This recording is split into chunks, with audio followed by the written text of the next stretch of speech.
All right. So, when it comes to the pathways process, there are lots of different ways to do it, but this is the way we will be doing it this evening for Whiskey Grits and Demon Spittle.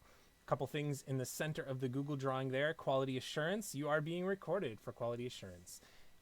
But I will say, for your sakes and for the sake of posterity, that if, or I should say, when I finish recording and everything, I will send a link privately to all of you to be able to preview the video. And if you hate it or you hate something in it, then we can change it or not release it into the wild after all. So no pressure there. You've all gamed with me before, and we're kind of combining session 0 into this pathways, by the way. So no me monsters. You've all gamed with me before, but you know what that means. You know, keep the spotlight on other folks when it's their turn and don't hog it. But that's a rule that I don't think any of you have ever broken, so all good there.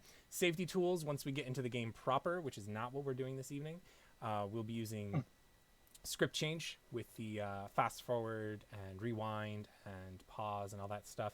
And then, as always, and I'll reiterate this stuff next time, but as always, slamming the X key for the X card, or I guess you could scream into your microphone too to drown it, or everybody else, whatever. The reason I put it on here to mention tonight is because we are doing the pathways, and this is kind of world building. If there is anything that you would like to avoid having, if there's something like you really don't like, you know, a certain topic or whatever, you can throw it in the chat, or you can send it to me privately if you'd rather do that, and we'll just make sure that we avoid that as we're building out and such. And then the last thing on that list is ready and arrow. So the last couple times I have done a pathways, or I should say I've done pathways a couple times, and it was really kind of awkward sometimes to be like, okay, are we done yet? Are we done yet? Are we done yet? Just by virtue of the fact that we all go at our different speeds, which is totally fine. So I invented this amazing mechanic here. You have stars down at the bottom, and when you are done with, for instance, the origin step, you would move your purple star onto the green explosion, and then when all of the purple stars are on the green explosion, that's our subtle non-verbal communication tool that says, we're okay to move on, BW, don't feel pressured to like interrupt people or something. And then we'll do that. And then likewise on my end, I'll move the orange arrow down through the steps as we're going, so we don't get lost or anything. And this is pretty much straight copy paste from the Google Doc. But obviously you can refer back to that if you need to for the different steps. And thankfully we have Angille here to explain the background to the steps if needed. So I think that's what I wanted to say. I'm just a clueless player today. No. You'll have to guide me. No, I forbid that. No.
Everybody's purple stars on the ready. Yay. Good job. How long is this video? This video is 2 hours and 41 minutes long. Fantastic. I think it should get people a general idea of how pathways work. I may edit some of it down, but I will go ahead and stop recording now at any rate. Yeah. I mean, you were certain this wouldn't take 3 hours. I know. That's good.